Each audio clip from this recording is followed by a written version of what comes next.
Hello guys, and welcome. It is ThatSrb2DUDE here today, bringing you yet another episode of How to Get Good, the series where I go ahead, pick a weapon, use all its variants, and also tell you guys everything about this weapon, how you use it, how to get good with it, and all that nonsense.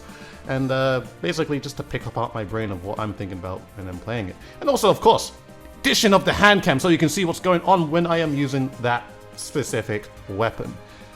Now, we're starting off with the Splattershot Pro today. This is around episode 5, Splattershot Pro. Usually I use this type of weapon on episode 1 of, series I usually start off with. So, this is going to be interesting to go ahead and use. I can't wait to see what I can pull off with this. The Splattershot Pro, obviously this is I would say mid-range weapon, but it can be slayerish. It is a 3-shot killing weapon. When you put a bunch of main power up on, like so, about what 3 mains, 4 subs, you get about the damage up to like something ridiculous, like 49.9 or basically max damage. It's a bit ridiculous. I mean, just to kind of show you in the testing room while we are kind of proceeding and going ahead, this Splattershot Pro does 49.9 damage. Now, why you would want to do that with something with this, so when you're using main power up? There's a lot of situations where if an enemy touches ink just a little bit, that means that will make your Splattershot Pro a very quick 2-shot kill. Now, you don't exactly need to get it to the very maximum, like some people say, but it does make it a lot more consistent, and also does help a lot with the fall-off damage if you. I guess if an enemy is a little bit further away, sometimes if you shoot up higher, fall-off damage can be much more effective and all that type of jazz. So, just to let you guys know all about that, this is the Splattershot Pro. We're going to be using the vanilla variant for today, or I guess for the very first game. Point sensors in Ink Cloud, or Ink Storm. Sorry, I keep always say that incorrectly, but let's get into things and do the Splattershot Pro thing. Right, so this is going to be the very first game. Funny enough, I think I see a fellow YouTuber in this game as well. Fantastic. If you haven't checked out his channel, he does quite a bit of Splatoon content. So, I think that's kind of cool that we're both in the same lobby. Alright, so let's get things going. This is the Splattershot Pro. As we can see, there is a backline on both teams. They are both ball points, and it's a fairly even matchup, actually. So, Splattershot Pro. Now, what I'm going to kind of do with this one, I'm going to throw out my point sensors a lot. It's kind of funny how most of the episodes right now of How to Get Good, there's a lot of point sensor episodes. I mean, you had the Dually Sculpture, you had the 52 gal, and now we have the Splattershot Pro. That guy's very weak. There we go, going to take him out real quick. There is someone over here running backwards. I'm actually just going to wait for the bomb to go away, and I know the wall point's on their street, so didn't actually just push out straight ahead and tunnel vision that guy because it wasn't really necessary. I knew he was going to back up, and then I knew that I was going to actually get some sort of control at the same time. So I'm going to toss the cloud there. It's going to make it kind of awkward for like the ball point to reposition themselves, so they're actually going to possibly push onto their street. Maybe I can actually get a quick kill. No! That was unfortunate. I was gonna slowly swim up to him and hopefully that I was hoping for the ballpoint not to expect me to actually slowly swim up like that, but he got very fortunate there because he kind of just shot straight at me. I honestly don't even think he knew I was there, so it's fairly lucky there. Somebody has jumped out, but there is a squeezer on their platform. Gonna quick kill there. This Dually Sculpture is gonna die easily. The ballpoint actually gonna get the kill on me again. On the right side on our zone. This is gonna be a fairly slow one, it seems. And we don't exactly have, the only thing we can kind of really push on this map is it's a baller, and that can be, I think the baller is actually probably one of the better sorts of specials that you might want to have on this map, I would say. We actually killed 3. The last one is the ballpoint, so we should probably try and push them back a little bit more, be a bit quicker on actually getting mid-control. I do have a special. I think I'm gonna set it up here. We also have somebody calling me here, so I just don't want to die so quickly. There we go. We actually had the balls set up there. The last guy is the ballpoint again. Fortunately for me, the clams are spawning in. One thing to note with Clamplets, so whenever you do play it, I would say you always want to make sure that you have the map painted, because the thing that's going to make it really easy to start scoring consistently is knowing where, of course, where your next spawning clams are coming from. And if you get all the map painted, you would notice that the clams actually, they start flashing, if you didn't know that beforehand. So it's very good to know that type of stuff. Very good to know that that is a thing. I'm actually going to kill the ballpoint first. Thank you very much, sir. The Dually Scotch is also going to die. The Zap is also... Actually, no, that's not the Zap. That is definitely the Squeezer there. Hopefully, can get some nice fall off there. But I feel like eventually this ballpoint's going to... Yeah, the ballpoint's already set up here. I'm just going to wait for him because... Oh, actually, no, he's on the right side. No. I'm chilling here. No need for me to move right now. I don't think anybody really knows that I'm here, so... Yeah, no one knows I'm here. I'm not challenging this just yet. There we go. That's already one down. Hopefully I can get the second. Just gonna point sensor so I can assure that I know he is there. The ballpoint's actually positioned here too. I'm throwing the cloud just to make it a lot easier for me. He did the exact same thing, so gonna have to move a little bit. The ballpoint's down finally. I do have 4 clams on the ready. We just need to like develop a power clam right now. Also, this actually might kind of sound kind of strange to you guys, but I'm trying to do my best to listen out where the opposing teammates are. But not gonna lie, it's getting kind of hard to do that because I'm talking so much right now. But this is for you guys, so you know, just know that a lot of the time I would be listening out, especially when I'm sharking. But like, I guess since I have a pretty loud voice, in a way, it kind of makes it hard for that. I mean, I don't know, it's kind of weird to say, but anyways, there is one situation as the 2-shot kill potential came in. The Dually Sculpture rolled onto into my ink for just a second, and I killed him in 2 shots. So that stuff like that can be super helpful. Last one's a Dually Sculpture. Okay, that person should be off spawn because I just killed them. Oh, they possibly could jump to the beacon too. But yeah, I mean, at this point, it's only 5 seconds. They have no power climb right now, so we're gonna easily take that win. We could have done a little bit more to actually get some pushes going. Like, I think the very start of the game was, you know, we had more opportunity for it, but we didn't really take it too much. But I think we did enough for what we wanted. Well, I think we did enough to get what we wanted to do done, you know, so it's a good starting game, I would say. And let's go into the next game where we go ahead and use the Forge Splattershot Pro.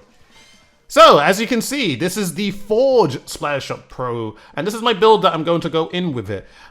So you can see, first of all, it's very, very different. There's no main power-up present on this. It's mainly because you're playing for the bubbles, mostly, when you use this Splattershot Pro build. A lot of people do tend to say that this Splattershot Pro is pretty much outclassed, which it is when you have things like the Foil Squeezer, which is a much harder weapon to use.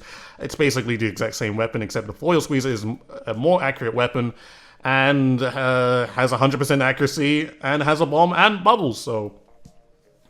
You know, the Forge is a little bit easier to use than that weapon, because, you know, for certain reasons, of course, it's just a run, and you hold the weapon, like, you just hold ZR and you're shooting, except with the Squeezer, you're kind of constantly clicking away with the trigger press, but... Anyhow, this is the build that we're going to be running. The only thing I don't have on this build right now is bomb defense, which I would always recommend that you have on pretty much all your builds. Bomb defense and ink resistance, I sub with ink resistance. So yeah, let's get into it and let's get going. All right, guys, here we go. Using the Forge Splattershot Pro. I haven't actually played this weapon for a really long time. There was a point in time in Splatoon 2 where this weapon was meta. And it's probably, or mostly because things like, I mean, I guess Bubble Blower used to last a whole lot longer when you used to use it back then. So, you know, that's basically one main reason. But, you know, I think Bubble Blower used to, like, the bubbles from the Bubble Blower used to last 18 seconds, but now they last only 6. And they were actually much harder to take down too, so, you know, that's also one thing to point out. Now, there is a guy dropping here. Good to know. Thank you very much, teammate, for being competent to actually take that guy out. Hello, brush. I didn't see that brush coming up there. It's actually a pretty even trade right now, so I mean, the only downside right now is that we don't have middle control, which in clamblets on this map is very, very important. Like, even when you get a push going, you always, like, if you get a push going on this map and, like, you don't have middle control after it, you kind of want to make sure that you do. So, like, if everybody, I guess if everybody dies, I'd say the best thing is just to back away into middle so you can go ahead and claim it once again. Now, I'm going to try and be a little bit more direct with my Splattershot, with my Splattershot right now. At this point in time, I don't exactly know where people are. So I'm kind of just watching around, make sure I can take these guys out first, because, you know, I don't want to do anything stupid. It seems like they're all trying to rush in at the same time, so, you know, that's perfectly fine with me. Let me just get some easy kills, and now we can get middle control right there. I mean, you see, I didn't really try to engage anything, and it's mainly because there was no real reason to. Like, there was no real reason for me to try and, like, just go ahead, try and force something which I can't force, because, you know, personally, I like being alive when I'm playing this game, because, you know, it's great. I prefer to be alive when playing this game, so that's why I didn't want to just give up my life straight away and do something stupid there. Now, I'm building up a bubble blower. Hopefully I can lead my teammate over there. Fortunately, it's not going as how I planned it to. It's going to be actually pretty awkward. Oh, everyone is actually going to die here. Okay, well, that could have went a lot better. I knew that there was somebody on the very top end of, what's it called? I'm not going to be able to save that person. I knew there was somebody on the very top end of, what's it called? The snipe area from this point here. And I didn't want to do anything stupid, so just move back. I do have bubble blower ready. I kind of want to use it, but I do want to take out someone first before I go ahead and try anything. I'm not doing anything just yet. Hopefully we can get a couple kills before we can go. I'm not even gonna try right now. There's no point. Just watch this guy. That is a junior. Save the ball real quick. I'm not gonna save my teammate's ball, unfortunately, but that's perfectly fine. Okay, now we've got 2 down. Perfect time to actually try and do something. This time I'm going to be assisted, or this time I'm going to be inside my bubbles.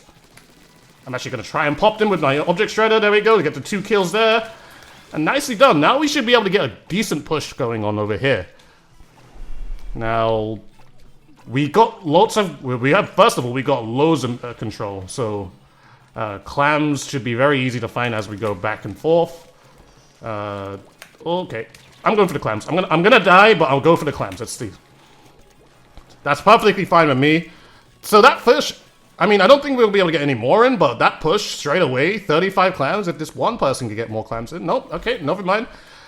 We do have middle control, though. Well, sort of have middle control. Actually, we're kind of losing it right now, so... I mean, I'm just going to play safe. I'm just going to play on the snipe area. If anybody tries to push stupidly, then I'll just go ahead and take that out. All my teammates are actually going for a score. I'm perfectly fine with that. Perfectly fine with that. What that's going to do is make the enemy team just kind of think, oh... Where are they? Are they gonna, you know... It's gonna make him think to push back a little bit, or fall back a little bit, so that's perfectly fine.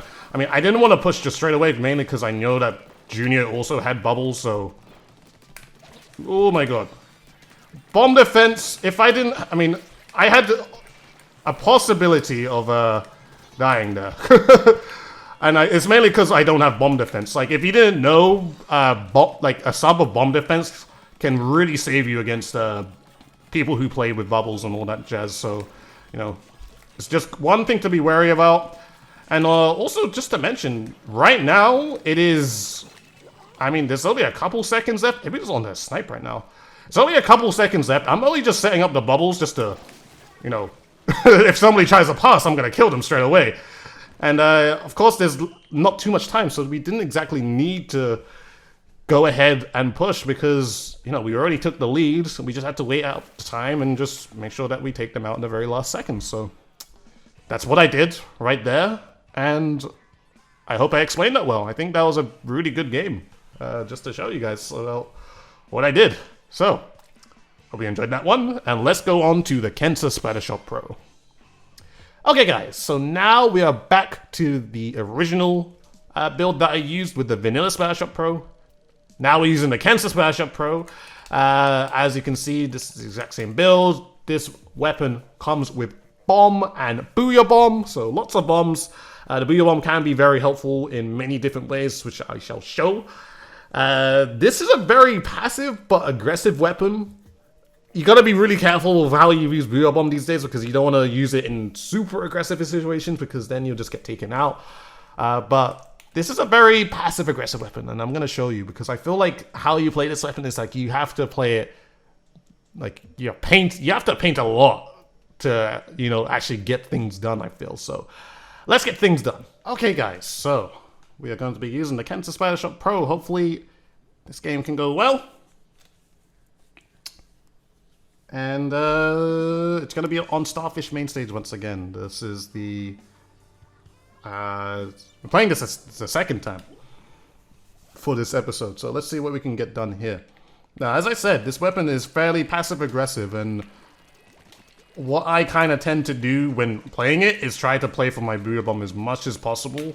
But not with the assistance of like something like a special charge, because I want to keep the...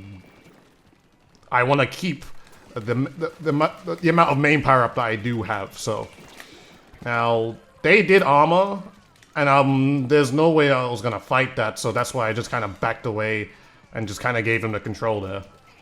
There is a junior right in the middle here.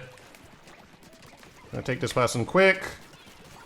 It's kind of the same situation from our Forge game. Just kind of let them give them control really quick if it's not like if you can't exactly save it. I'm actually just gonna use a booyah bomb here. I have a feeling, I mean, I have some sort of feeling that they're all just jumping on the right side. Maybe I'll just be able to get this in quickly, and hopefully we get a little bit of help there. Now this is perfect actually. No, that booyah bomb kind of was a good initiator to just make the opponents pretty confused about what's going on around them. And just like that, we got like a huge amount of points. I don't know if we'll be able to continue that, but okay, it seems like we would be able to. I do have a booyah bomb, well, not a booyah bomb, a power clam, and I'm gonna go quickly and get that in. It was a very quick game, so I don't think I'm gonna leave that as the very last one, but I guess it's a good showing of just to show like, if you are not in a really good situation to take people out, don't force it. Just, like, give the control away. Okay, so we're gonna do another one, but as I was kind of saying at the very end of that, or as I was trying to say at the very end of that game, is that if you are in really good contention, or basically, not in good contention, what am I talking about? If you're in a bad situation where you can see there's ink armor up, and there's, you know, a bunch of people trying to, you know, take you out, and like it's like 2v4.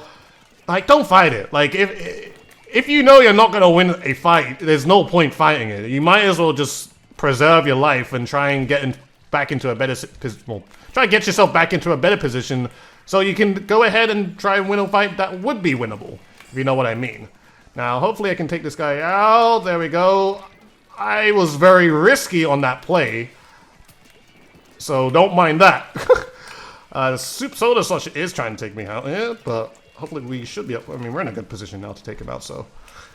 Very risky. That Soda Sauce could have just taken me out, like, the last time he saw me, but, you know, it was very possible. Alright, so.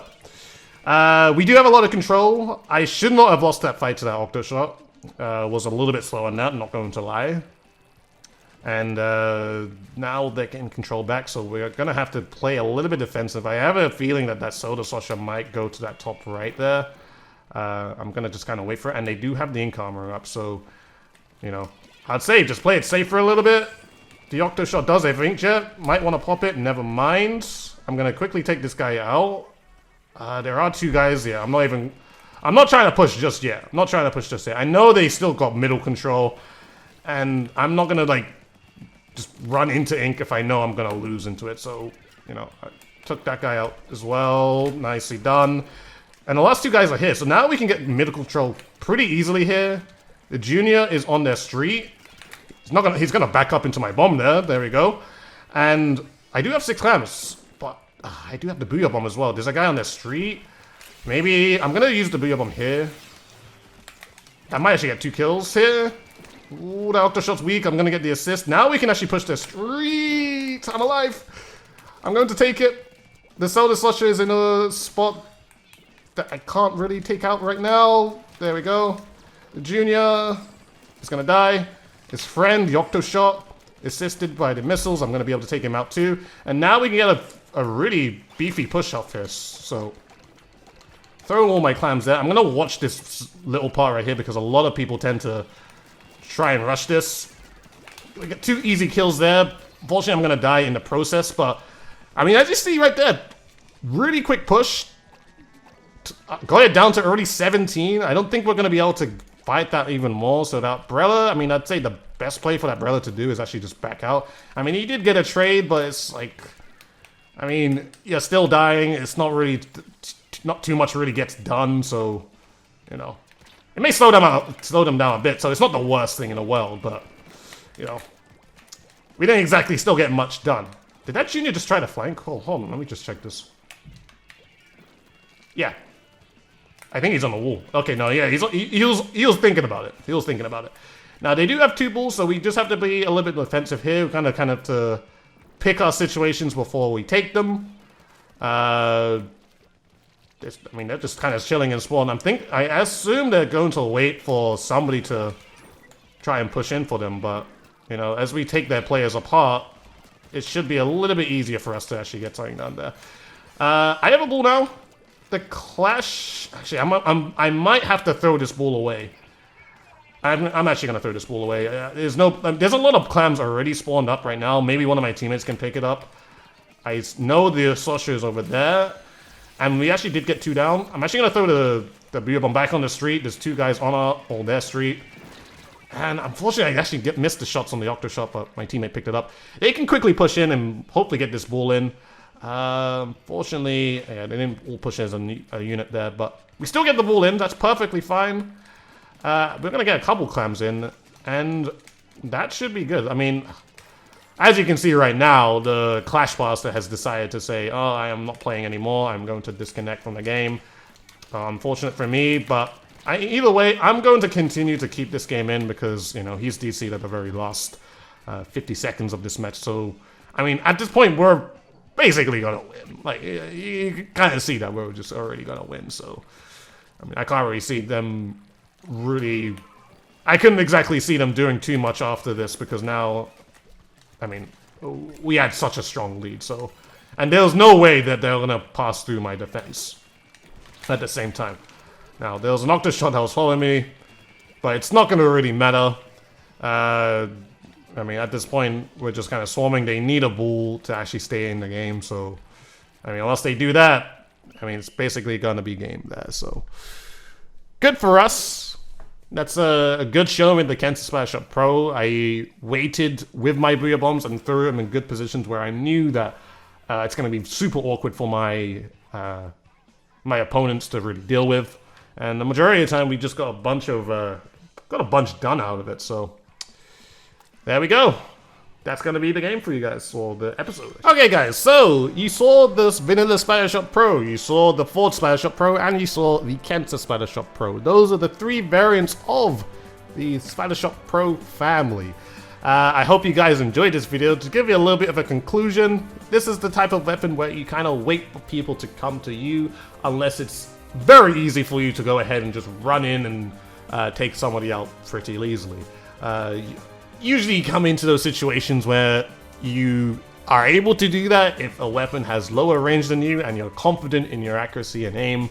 So, you know, just to keep note of that. Of course, it's not likely for you to be able to do that against like a foil squeezer or a Hydra Splatling or ballpoint, anything like that. Any sort of long range weapon. Like, if it's possible, it's possible. But if it's not, then, you know, don't run in stupidly and just allow yourself to die. Like, pick your situations right, and you know, you'll guys get things done by doing that. So Either way, I hope you guys have enjoyed this episode. This was a fun episode to do. Hope you guys enjoyed. Please like, favorite, comment, and subscribe to the channel if you have not already. Follow me on Twitter and Twitch, both in the description below. Do it for both if you're feeling generous. Make sure to hit the bell notification button next to the subscription button if you'd like to be notified whenever I upload a video. And also consider joining my public Discord server where you can go ahead and talk to myself and my Dude Society community. So with all that being said, guys, I hope you guys enjoyed this video, and I shall see you guys in a future one.